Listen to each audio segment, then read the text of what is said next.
So again welcome student on my channel.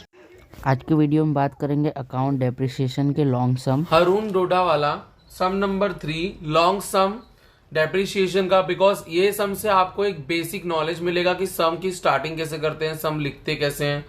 तो सम number 3 long सम में depreciation का, that is Haroon डोडावाला ने एक मशीन परचेज किया था। तो मशीन, सबसे पहले तो आपको मशीन का कॉस्ट प्राइस मशीन की निकालनी पड़ेगी। तो प्राइस कैसे निकलती है मशीन की? Price of machine equals to, क्या क्या आता है प्राइस ऑफ मशीन के अंदर? तो सबसे पहली चीज क्या क्या दिया हुआ है, पहले तो आएगा कॉस्ट ऑफ मशीन। तो मशीन का पर्टिकुलर प्राइस कितना था वो, देन प्लस उसके बाद अगर इंस्टॉलेशन एक्सपेंस है, मशीन को लगाने का एक्सपेंस भी मशीन के अंदर ही जाएगा। मैंने आपको पहले ही कहा था कि मशीन या फिर असेट्स का जो भी इंस्टॉलेशन एक्सपेंस या उसके पीछे जो भी एक्सपेंस आता है वो असेट के अंदर प्लस होता है। प्लस और हमें इस सब में दिया है कैरेज एक्सपेंस, घर तक लाने का मशीन का जो खर्चा है उसको कैरेज बोलते हैं। ये एक्सपेंस जितने भी होंगे इनको हम टोटल करेंगे तब हमें जाके क्या मिलेगा, प्राइस ऑफ मशीन। तो सब में दिया है कॉस्ट ऑफ मशीन, सब में कितना दिया है, दैट इज 2,75,000। इंस्टॉलेशन एक्सपेंस कितना दिया है, 15,000। एंड देन कैरेज दिया है 10,000। टोटल करेंगे इसका हम,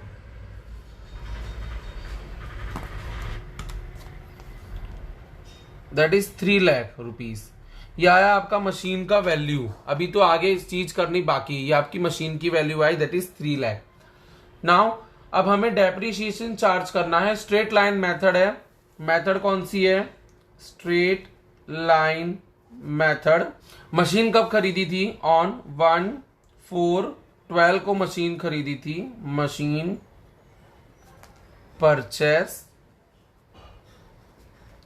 3 लाख रुपीस।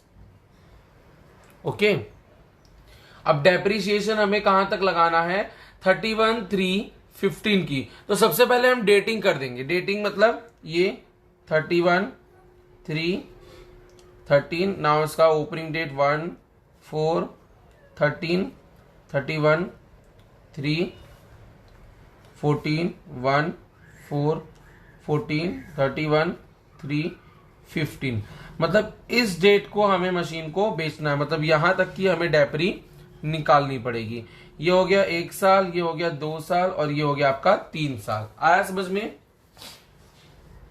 अब हम मशीन का सबसे पहले डेप्री निकालेंगे, माइनस डेप्री 1 साल हो गया। डेप्रीशिएशन कितना है, 8, डेप्रीशिएशन हमारा है 8%। और एसएलएम मेथड मतलब स्टार्टिंग में जो डेप्री निकलेगी ना वही बार बार माइनस होगी, ठीक है। तो 3 लाख का 8% दैट इज 24,000 माइनस होगा डेप्री के अमाउंट में। तो 3 लाख में से 24,000 माइनस किया, 2,76,000 आया। यह आया हमारा book value of machine on 1/4/14।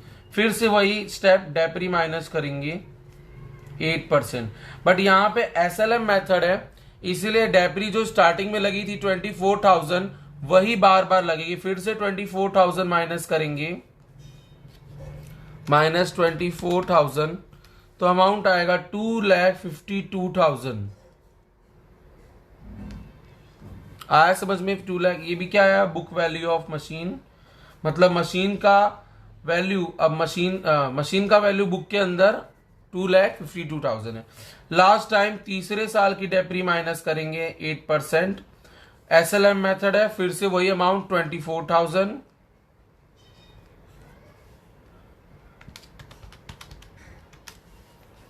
$2,28,000 ये आपका क्या आया है, बुक वैल्यू ऑफ मशीन। अब आगे देखेंगे तो इसी में 20% लॉस हुआ है। इस मशीन को जब हमने बेचा तो 20% लॉस 20% लॉस मतलब माइनस होगा, पहले आपको बता दिया था। तो इसका 20% आपको निकालना है। सबसे पहले तो 45,600 इसका लॉस हुआ है, ये लॉस का अमाउंट निकला। तो बिका कितने में, 2,28,000 माइनस 45,600 दैट इज 1,82,400 में ये मशीन बिकी है। मीन्स ये क्या है, सेलिंग प्राइस है मशीन का, सेलिंग प्राइस ऑफ मशीन। आया यहां तक समझ में? ठीक है, ये हमारा खाली वर्किंग हुआ है, वर्किंग। मेन सम तो अब आएगा। करना क्या है इसमें, जनरल एंट्री करनी है, 3 सालों की जनरल एंट्री करनी है और 1 साल की 3 एंट्री होती है स्टार्टिंग में, बाकी दूसरे 2 साल की 2 एंट्री। अभी हम करेंगे तो आपको समझ में आ जाएगा। मशीन अकाउंट बनाना है 3 सालों का, और मशीन अकाउंट बनाना है मतलब लेजर पोस्टिंग करनी है। लेजर पोस्टिंग तभी होगी जब आपको जनरल एंट्री आएगी। अगर सम में खाली लेजर पोस्टिंग बोला है, जनरल एंट्री नहीं बोली है, फिर भी आपको जनरल एंट्री करनी पड़ेगी, क्योंकि जनरल एंट्री के ऊपर से ही हम लेजर पोस्टिंग करते हैं। नाउ जनरल एंट्री तो मैं डायरेक्ट करूंगा, आपको मेथड तो पता है जनरल एंट्री का। यहाँ पे आएगा date, particular, LF, debit amount and credit amount. अब देखो मशीन कब खरीदी, पहले उसकी एंट्री 1/4/12 को मशीन खरीदी है। क्या एंट्री आएगी, मशीन अकाउंट डेबिट। आपके पास मशीन आई इसलिए मशीन डेबिट हुआ। 2, आपने जब मशीन खरीदी होगी तो आपने क्या दिया होगा, पैसा दिया होगा। कुछ बैंक के थ्रू दिया होगा, कुछ डायरेक्ट कैश में दिया होगा। जैसे कि बैंक के थ्रू क्या दिया होगा, बैंक अकाउंट। तो बैंक के थ्रू कौन सा, पहले तो मशीन कितने का है हमारा, टोटल 3 लाख रुपए मैंने पे किए मशीन के, तो डेबिट में आएगा 3 लाख रुपीस। बैंक से कितना रुपए दिया, तो बैंक से तो खाली मशीन का प्राइस ही दूंगा ना, 2,75,000, 2,75,000। ठीक है, और अब देखो 2 कैश, और कैश में कौन सा पैसा दिया, तो जो इंस्टॉलेशन एक्सपेंस लगा था 15,000 और कैरेज एक्सपेंस लगा था 10,000, वो तो हम कैश में देंगे ना। तो कितना हुआ टोटल, 15,000 और 10,000 मतलब 25,000 आ गया अमाउंट। 3 लाख एंट्री सही। नाउ अब यही सेम डेट देना है, सॉरी नाउ अब डेप्री।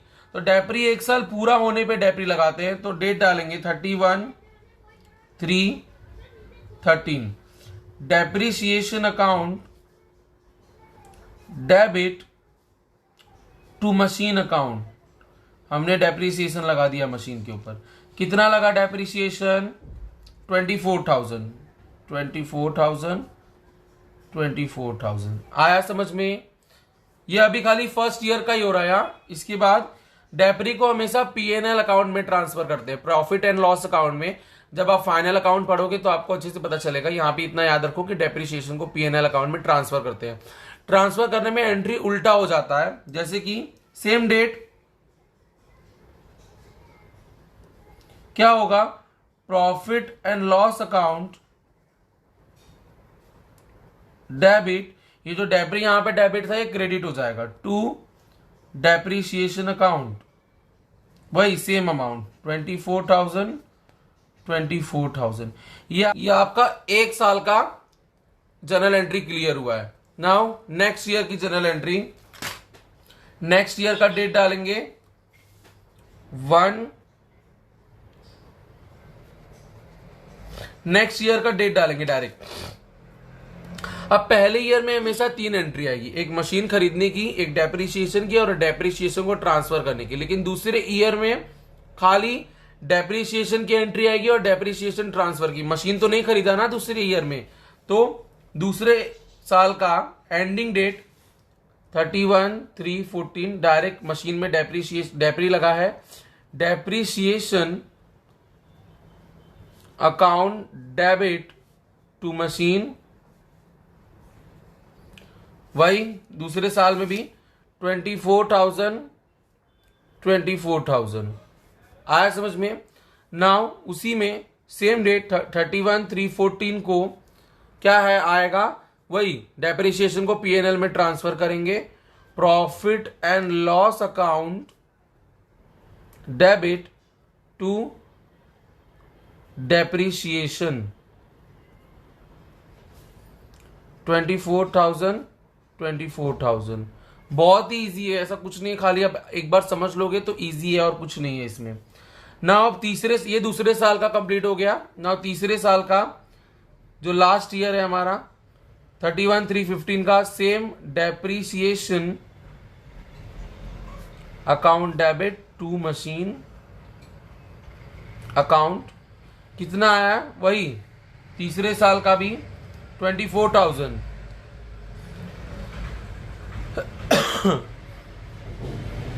नाउ सेम डेट ट्रांसफर करना होगा ना ये भी, तो profit and loss account debit to depreciation account, same यही अमाउंट आएगा। क्योंकि यहां पे एसएलएम मेथड है इसलिए डेप्रिसिएशन सेम आ रही है, देख लो, आप लोग देख सकते हो। अब हमने इसी डेट को इधर मशीन बेच दिया है, तो 31/3/15 को हमने मशीन बेचा है कितने का, तो मशीन बेचने पे हमारे पास क्या आएगा, पैसे आएंगे। तो बैंक अकाउंट डेबिट, कितने पैसे आए मेरे पास, सेलिंग प्राइस क्या है मशीन का 1,82,400 में मैंने मशीन बेचा, 1,82,400 में मैंने मशीन बेचा, ठीक है। बैंक अकाउंट डेबिट, मैंने बैंक मतलब इतने में मैंने मशीन बेचा, ये सेलिंग प्राइस है मशीन की बात नहीं। मुझे लॉस हुआ, मैंने आपको पहले ही बताया था, profit and loss account debit, because loss हुआ है तो प्रॉफिट एंड लॉस अकाउंट भी डेबिट होगा। कितने का लॉस हुआ, 45,600 का लॉस हुआ टू मशीन अकाउंट। मशीन मेरी कितने की थी टोटल, 2,28,000। आप देख सकते हो दोनों का टोटल सेम निकला। यहां पे आपकी जनरल एंट्री, ये आ गया आपका फर्स्ट ईयर की जनरल एंट्री, ये आ गया आपका सेकेंड ईयर की जनरल एंट्री, ये आ गया थर्ड ईयर की, और ये आ गया सेल्स की जनरल एंट्री। आया समझ में, यहां पे जनरल एंट्री पूरी होती है। अब हम बनाएंगे लेजर ऑफ हरुण, उसमें भी मशीन अकाउंट बनाना है हमें, 3 साल का मशीन अकाउंट, ठीक है। तो इसको कैसे बनाते हैं वो हम देखेंगे अब आगे। नाउ हम, ये रहा हमारा फॉर्मेट मशीन अकाउंट का लेजर पोस्टिंग। सबसे पहले जनरल एंट्री में जाएंगे और जनरल एंट्री में ये देखेंगे पहली एंट्री में कि उसमें मशीन है, हाँ है, तो डेट डाल दो बिना सोचे समझे। सबसे पहले तो आपको ये देखना है कि मशीन कौन से साइड है, मशीन कौन से साइड है। फर्स्ट एंट्री में डेबिट है, तो मशीन अकाउंट में भी डेबिट साइड जाना है और डेट डालना है वही वाला 1/4/12, ठीक है। फर्स्ट एंट्री में गए, देखा मशीन अकाउंट, यहां पे डेट डाल दिया 1/4/12।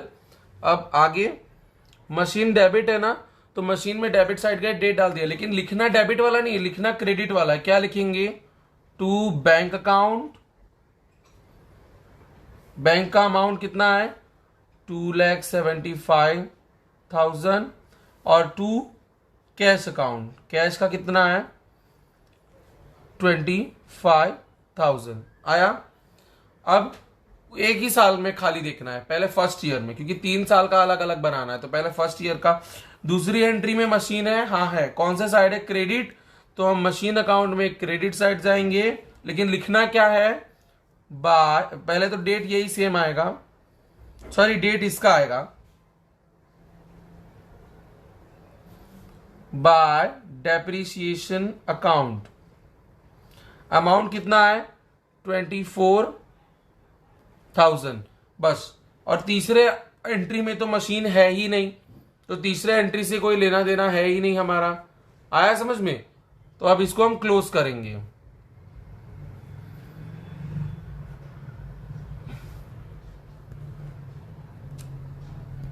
कौन से साइड का अमाउंट ज्यादा लग रहा है, इस साइड का, इसका टोटल करेंगे तो आएगा 3 लाख रुपीस, और इसको सेम यहां पे लिख देंगे 3 लाख रुपीस। आ रहा है समझ में। अब इसमें से ये माइनस करेंगे तो 3 लाख रुपीज माइनस 24,000, तो आपका आएगा अमाउंट 2,76,000। 2,76,000 को क्या लिखेंगे, सेम डेट यही डालेंगे 31/3/13 by balance carry forward. Carry forward मतलब इसको दूसरे साल में लेके जाना है। ये जो अमाउंट निकला डिफरेंस, इसको हम दूसरे साल में लेके जाएंगे। यहां पे हमारा एक फर्स्ट ईयर का जो एंट्री है मशीन अकाउंट का ये पूरा होता है। नाउ अब नेक्स्ट ईयर का डायरेक्ट देखेंगे। पहले तो देखेंगे फर्स्ट एंट्री में मशीन है, हाँ है। कौन से साइड है, क्रेडिट साइड। क्रेडिट साइड में जाएंगे और लिखेंगे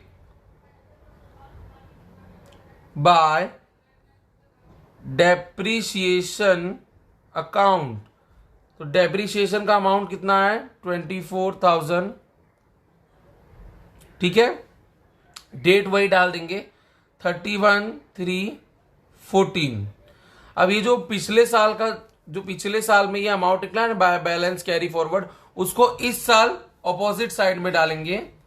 क्या आएगा, तो 1/31/3/14 टू बैलेंस ब्रॉड फॉरवर्ड। मतलब यहां का बैलेंस अब यहां आ गया इस साल में, कितना था, 2,76,000। आया समझ में। और डेप्रीशिएशन का भी हमने कर दिया। अब तो कुछ बचा ही नहीं, क्योंकि इस थर्ड वाली एंट्री में, सेकंड ईयर की सेकंड एंट्री में तो है ही नहीं मशीन, मतलब खत्म हो गया। अब इसको क्लोज करना पड़ेगा हमें। तो कौन से साइड का ज्यादा निकल रहा है अमाउंट, ऑफ कोर्स इस साइड का। इसको दोनों साइड लिखेंगे हम। अब इसमें से 24,000 जब माइनस करेंगे तो आएगा 2,52,000। क्या आएगा, 2,52,000। सेम डेट डालेंगे और फिर से वही करेंगे बाय बैलेंस कैरी फॉरवर्ड। मतलब ये तीसरे साल में लेके जाएंगे, इस अमाउंट को हम तीसरे साल में लेके जाएंगे। आया समझ में। तीसरे साल में डेट डालेंगे हम 31/3/15। पहले तो हम एंट्री ये जो बैलेंस है ये पहले ट्रांसफर करेंगे टू बैलेंस ब्रॉड फॉरवर्ड। इधर आया कितना, 252,000। आया समझ में, 252,000। अब हम एंट्री देखेंगे पहली। इसमें फर्स्ट एंट्री में मशीन है, हाँ मशीन अकाउंट है, क्रेडिट साइड। तो मशीन अकाउंट में क्रेडिट साइड जाएंगे, लिखेंगे same date by depreciation account. कितना है डेप्री, सेम 24,000। ये हमारा डेप्री था। अब दूसरी एंट्री में तो है ही नहीं, लेकिन सेल्स की तो एंट्री है ना। जब हमने बेची है ना ये एंट्री, ये इस डेट को, उसमें हमने बेचा है, उसका हमने एंट्री किया है जर्नल एंट्री। उसमें भी तो मशीन है। तो मशीन कौन से साइड है, क्रेडिट साइड। तो हमें क्रेडिट साइड में ही जाना है। मशीन के अकाउंट के क्रेडिट साइड लिखना क्या है, same date by bank account और बाय P&L अकाउंट। तो बैंक में क्या लिखेंगे, बैंक में क्या लिखेंगे 1,82,400। और P&L में जो लॉस हुआ है वो 45,600। नाउ अब इसका टोटल करेंगे। सबसे पहले तो हम देख रहे हैं इसी साइड का टोटल ज्यादा है, तो हम क्लोज करेंगे। तो यही अमाउंट यहां पे लिख देंगे 2,52,000। 2,52,000। अब 2,52,000 उसमें से जो ऊपर वाले अमाउंट है वो हम माइनस करेंगे। तो हमारा डिफरेंस कोई भी नहीं आ रहा है, दोनों सेम आ रहे हैं टोटल। तो यहां पे आपका सम पूरा होता है। आया समझ में आपको, यहाँ पे आपका सम पूरा होता है। अगर आपने अभी तक शॉर्ट सम नहीं देखे हैं तो डिस्क्रिप्शन में लिंक है, जाके जल्दी से जल्दी पहले शॉर्ट सम देखिए, फिर लॉन्ग पे आइए। और अगर आपको सम समझ आया और वीडियो अच्छी लगी हो तो लाइक करें, सब्सक्राइब करें, शेयर करें और अगर आपको कोई भी डाउट है सम के रिलेटेड तो जल्दी से जल्दी हमें कमेंट करें ताकि हम उसका सॉल्यूशन आपको दे सकें। और आप अपना भरपूर सपोर्ट दिखाएं हमें ताकि हम जल्दी से जल्दी अपना चैनल ग्रो कर सकें और सबकी मदद कर सकें। Thank you.